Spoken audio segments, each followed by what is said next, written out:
Good morning or good afternoon, depending on your time zone. I'm Larry Morse, co-founder and managing partner of Fairview Capital Partners, and it's my pleasure to welcome you to the first in a series of conversations we intend to host with thought leaders and experts in our investing universe who are in positions to offer authentic insights into topics we think are timely and or of significant interest to our investors, fund managers, and our broader networks. Today, I'm pleased to have as our guest, Roy Swan, Vice President, Mission-Related Investing at the Ford Foundation, taking time to be with us today. Perhaps we could begin by my asking you to share with our audience a brief summary of your background, when and why you chose to join the team at the Ford Foundation, and your current role there. Yeah, thanks so much, Larry, and I want to thank Fairview Capital Partners for having me as the kickoff speaker, I guess, for this series. So really happy to be here. I guess what I would say with respect to my background and how I ended up at the Ford Foundation is just generally, I have the technical and professional background that anyone might expect for someone who would have a role that involves impact investing and product development. So I think from that perspective, I'm slightly differentiated because mission-related investment or impact investments is still a growing and burgeoning field. What I think I may bring to the Ford Foundation that they may have thought was more important than my technical skills is my personal background and its alignment with the Ford Foundation. And that is that in my life history, I have experienced some of the consequences of inequality that the foundation is attempting to address. And I've also spent years professionally allocating capital in a way that was intended to address and help cure social problems and make money at the same time. So, for example, my work at the Upper Manhattan Empowerment Zone back in the mid-1990s, the 10 years I spent at Morgan Stanley before joining the Ford Foundation. So I ended up at the Ford Foundation partly because someone pointed out to me that whether I knew it or not, the role, which was the first time the Ford Foundation had hired someone to lead an effort to take a part of the endowment to invest capital to address social problems and make money. Someone pointed out to me that it seemed to be the job that I had been preparing for all my life. So for those reasons, the fact that the Ford Foundation's sole reason for existence is to address social inequality and to make the world better for everyone. So that's it in a nutshell. Well, thank you for that, Roy. And just to put a fine line under something that you said there in passing, so I take it then mission-related investing is directly connected to the endowment. This is off of the endowment platform. It's not somehow separate from the endowment. Is that correct? Yes. So the mission-related investments portfolio, it's actually its own endowment.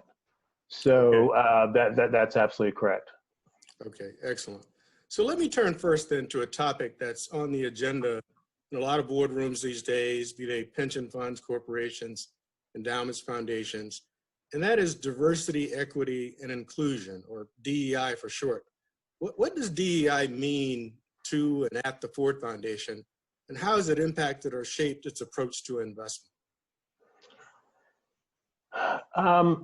It really, for us, is quite straightforward, I think. And that is DEI for us, for the Ford Foundation, boils down to a belief that fairness is a good thing. That's really it. That means getting a fair shot at opportunities, being treated fairly under the law, having fair access to capital, and so forth. So fairness doesn't guarantee equal outcomes, but I guess you can't hit the ball unless you are allowed to take a swing at it. So for us, DEI is simply about fairness. So then let's get a bit more micro. What is the foundation's approach to investing with diverse managers, and how has the foundation's approach to DEI affected how it views investing with a diverse group of venture capital and private equity fund teams? The MRI, the Mission Related Investment Endowment, let me just give some background. It's a carve out of the overall endowment where the Ford Foundation has committed to up to $1 billion in capital to be invested in line with the foundation's mission and to earn a risk-adjusted market rate of return at the same time. And the goal is to contribute eventually to the foundation's charitable spending. We're a perpetual foundation, which means that in order to be perpetual, we need to make back the money that we spend on our charitable contributions plus inflation. And today that's about 8%. And when it comes to DEI and how it's incorporated in our work, I would say that it happens from a couple different angles. One of them is as an institution with a mission to address the root causes and consequences of inequality in all its forms. Everything we do is taken with an equity lens. And so that also means that in everything that the mission-related investment portfolio is involved in, we look at things through an equity, a DEI lens. That's a critical part of our due diligence efforts. That is not to say that a firm that has what many may consider to be a DEI profile that has very little apparent indication of an interest in DEI, that doesn't mean that that's not a firm that we may that we would blockade from the opportunity to invest, because at the end of the day, we're looking to address some social problems that we've identified. And if that firm, which just to be clear cut, if that firm is an all white male firm, which some people might consider not to be a great indication of widely held DEI values, that doesn't mean that they might not be absolutely great at addressing the problem of the lack of affordable housing in this country, and affordable housing that has attributes that enhance the quality of lives of the residents. So it's really just like any form of investing. It's an art. It's part art, part science. Got it. It strikes me, Roy, that the foundation's committing $1 billion of its endowment to this effort across a broad front is quite pioneering. That foundations as a group have been slow to invest with diverse managers relative to pension funds and other institutional investors. Why do you think that that's been the case, particularly given their professed aims and their views with respect to equity? Yeah, I love that question, and I can't answer the question.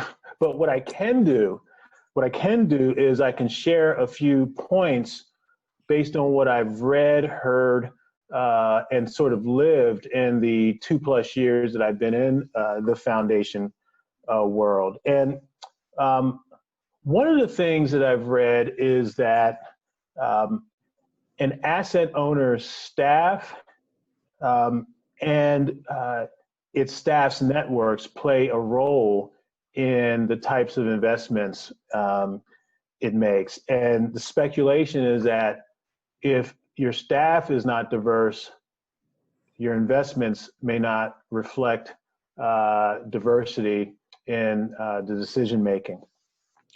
Another challenge is when foundations, many of which that any foundation that people have heard of broadly, have been around for a long time. They have an existing, well-established stable of investors, and if you have no new money coming in, so for example, the Ford Foundation, I think the last contribution we got from Henry and Edsel Fords and their estates was probably 70 years ago.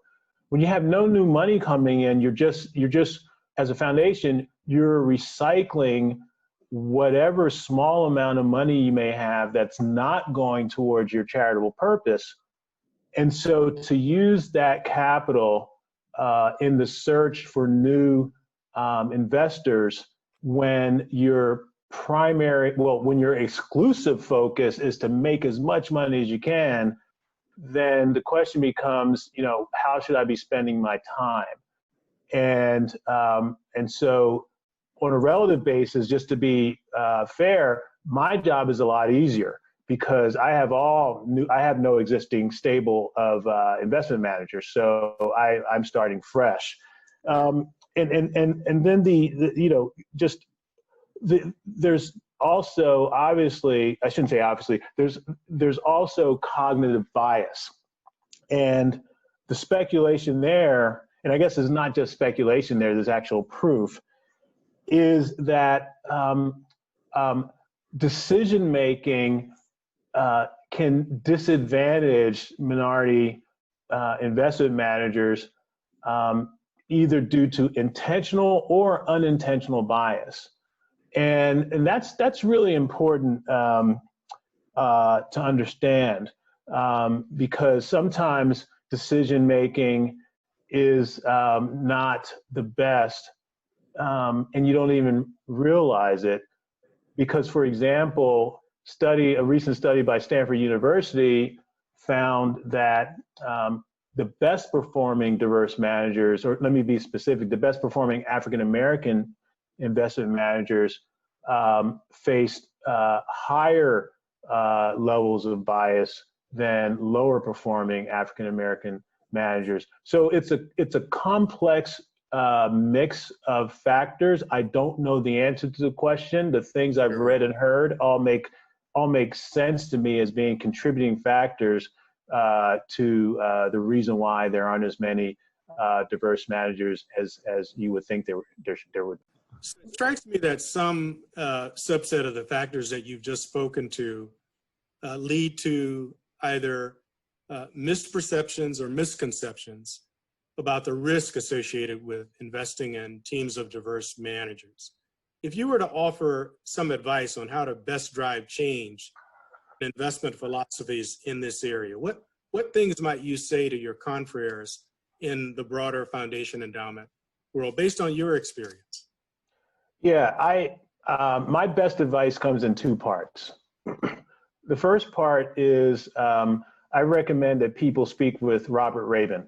Robert Rabin is he's a co-founder of the Diverse Asset Managers Initiative.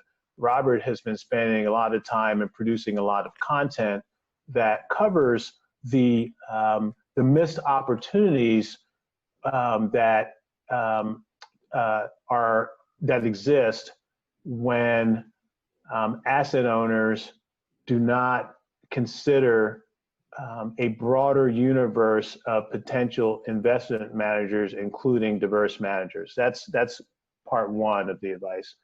The second part of the advice that I give, which is the same I've been giving for years and in fact decades, and that is that people should contact Fairview Capital Partners. And this is neither a paid or unpaid endorsement of Fairview Capital Partners. It is merely a statement of fact, as I understand it. And that is, to the best of my knowledge, Fairview has been at this for longer than anyone, particularly in the private markets, which is where we are active at the Ford Foundation in the mission-related investments program. And my sense is that Fairview's long and deep experience will have lots of examples and lessons from the failures and successes that you can share with others who have interest in the field. So that's my best advice.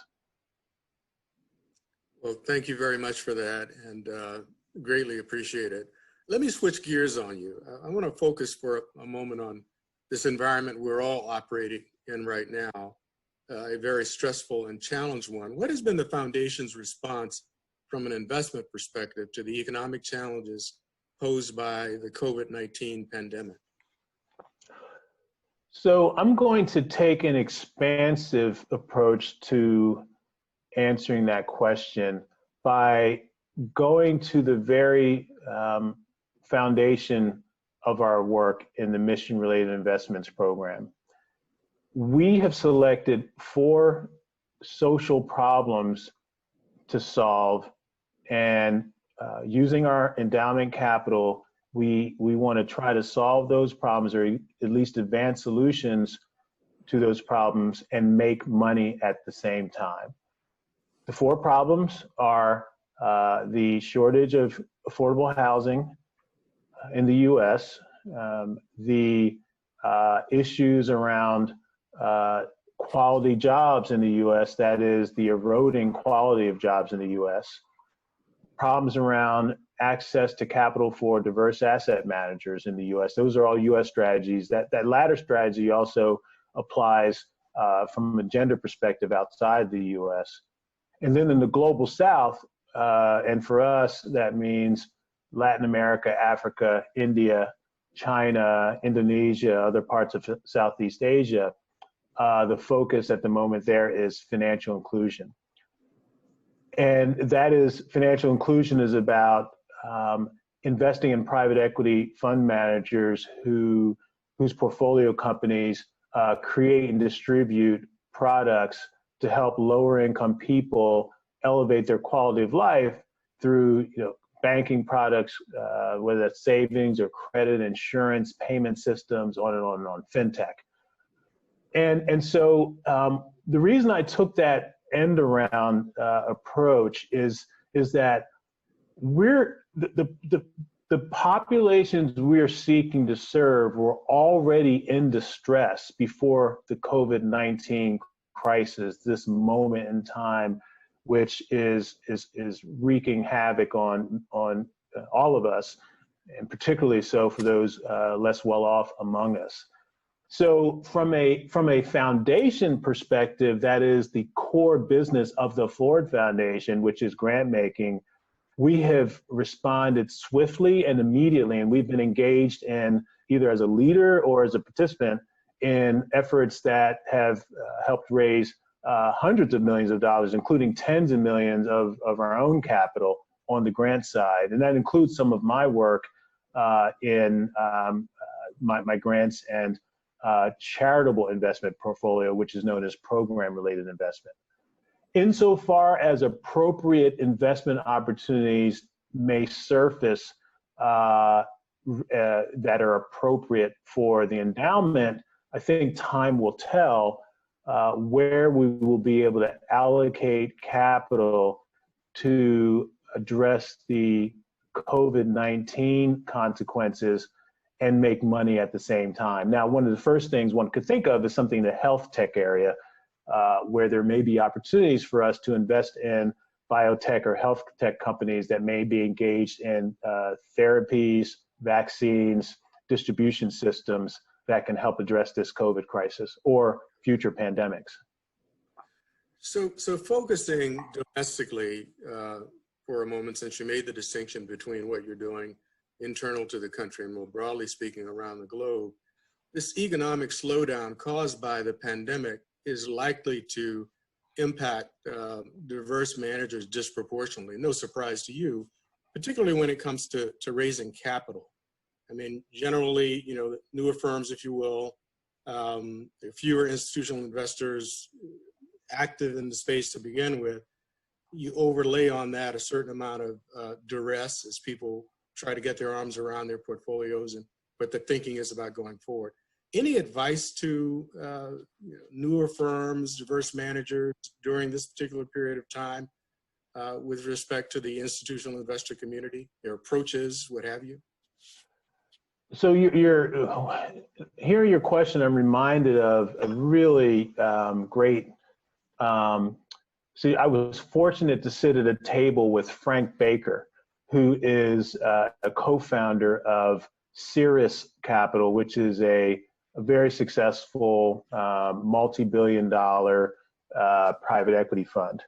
And the occasion was the African American Student Union at the Harvard Business School, which was celebrating its 50th anniversary. And I'm not a Harvard Business School graduate, but because I participated in the event, I was able to attend the event and the dinner. And it was either sitting at the table and talking with Frank or his speech, I don't remember.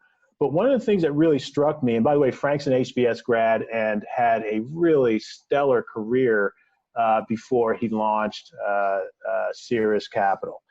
And I remember hearing Frank, who at this stage, was super successful. But when he talked about when he was trying to launch his fund and the hundreds and hundreds and hundreds of meetings he went to, where hundreds and hundreds and hundreds of times, the equivalent of the door being slammed in his face is something that he had to deal with. And today he's not able to accept all the capital that's being offered to him, just ironically. But I remember what he said, that if you carry your failures, your previous failures with you into the next meeting, other people will see it, and you're not doing yourself any favors. And the essence of his response was never give up. And that advice is more powerful and more important today than it was, 3 months ago, because the road hasn't gotten any easier, but the advice remains the same, which is never give up.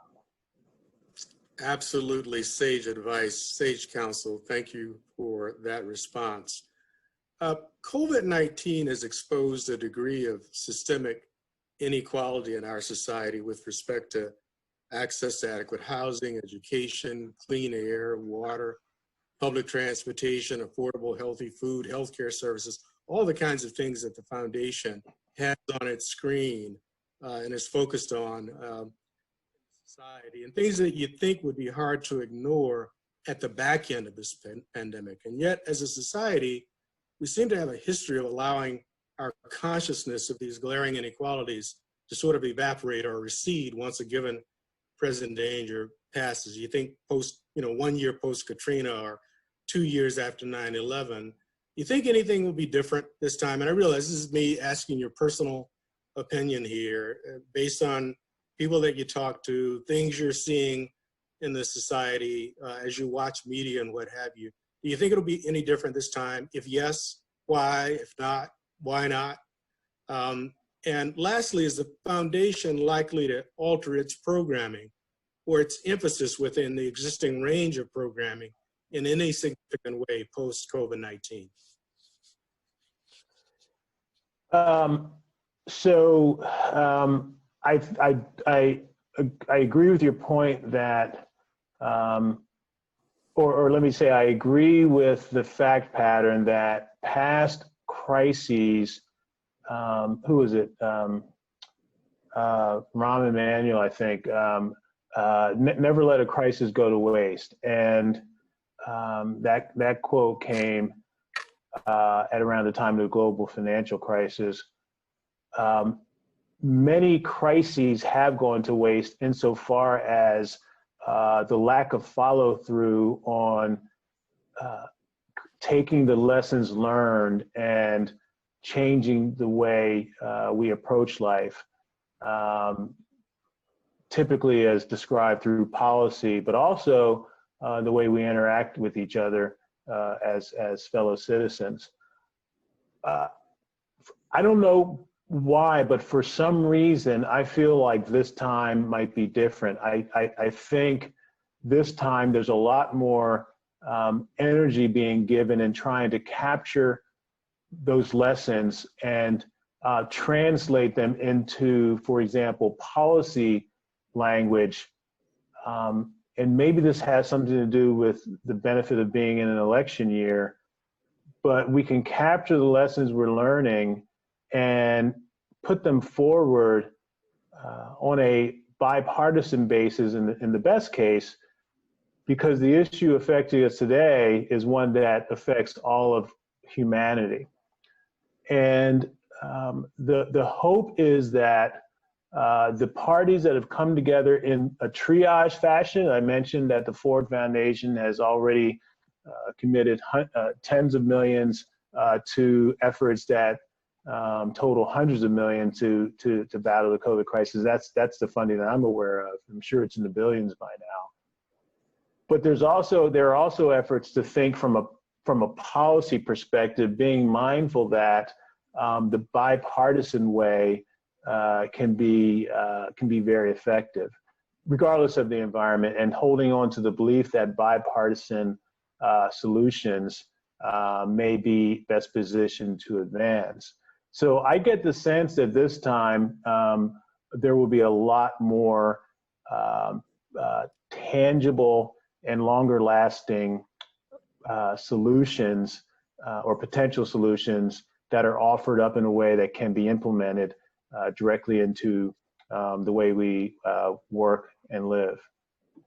There are elements of hope and optimism implicit in that response, Roy, that I find especially gratifying, and I certainly hope the future bears your view out, that you are right in that respect. You've been very generous with your time. So let me ask one final question. You referenced in your opening comments about your background, you spent 10 years at Morgan Stanley just prior to accepting this position at the Ford Foundation. How will you know your time at the foundation was successful enough to make your departure from Morgan Stanley worth it? Thanks for asking that question. And, you know, it's funny because I think about that all the time. My time at Morgan Stanley was just among the most gratifying times of my life. It's a great firm. I had a great team, still in contact with them on a regular basis. And it makes me feel like going to Ford, you know, it better have been worth it to leave that very comfortable seat at Morgan Stanley behind. So there's at least three ways that I'll measure success. First is whether our investment managers achieve the positive social impact and financial returns that we hope for. And we'll know the answer to the impact returns sooner than the financial returns just because of the back-ended nature of private equity firms. So, for example, we already know that our private equity fund managers in the multifamily affordable rental housing space have our capital has gone towards the preservation of over 16,000 units of housing. You know, we live in a society where there's a shortage of over 7 million of affordable housing, and that number grows by 100 to 200,000 every year. We know those same managers have invested in renewable energy plant and equipment for the units. So not only do you save operating costs, because typically renewable energy operations are lower costs than fossil fuel, and they're also better for the environment. So we already know some of that, and we hope to see continuing great progress, but it'll be time before we know whether the financial returns have met our goals. The second goal I have is to increase awareness of mission-related investing, impact investing in the business world, and not just as sort of and you know, kind of fluffy brochures that talk about all the great things that the company's, you know, socially responsible department is thinking about. And so I want to get beyond token gestures, and not to say that all gestures have been token. Just to be clear, there are some companies that are just doing great work here that we admire. But I want I want to focus more in the spirit of what the Business Roundtable has been talking about recently. Jamie Dimon led the announcement where the Business Roundtable indicated that it was at a point where it was renouncing shareholder primacy in favor of stakeholder capitalism. That is a more inclusive form of capitalism with the goal of preserving capitalism, which is also our goal, and that is to make capitalism much more inclusive and to have a more of a shared prosperity model. And then the third thing I'll frame by comparing the magnitude of the social problems we're seeking to address with our MRI commitment of up to $1 billion.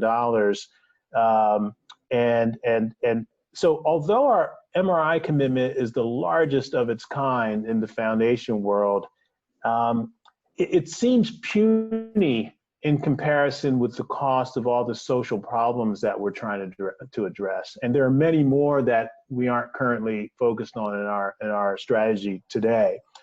So my third objective is to encourage other foundations, sovereign wealth funds, public pension funds, labor pension funds, to allocate more capital to impact investing. We have overlapping beneficiaries, and we're all focused on advancing the well-being of those beneficiaries. And we believe that impact investing or mission-related investing, which is a subset of impact investing, we believe that there are ways to prudently invest capital toward the advancement of the human condition and the well-being of society, and make money at the same time. That is appropriate risk-adjusted returns on capital that are market rate. And we like the active way of doing that at the Ford Foundation. So we invest in private equity firms because we actually want to drive behavior. That is not to say that we don't applaud. We do applaud those organizations who may not have the capacity to focus on private equity and instead invest in public market instruments like negative or positive screen ETFs. We like that because at least there's an anchoring in positive social mission or morals and ethics. But we believe that sovereign wealth funds, public pension funds, labor pension funds, and foundations all have overlapping beneficiaries. And we believe that there are ways for all of us to meet our financial returns requirements and at the same time do good. We don't believe those two things are mutually exclusive. On that note, Roy, again, thank you for being so generous with your time today. Ladies and gentlemen, Roy Swan, Vice President, Mission Related Investing, the Ford Foundation. Thank you very much.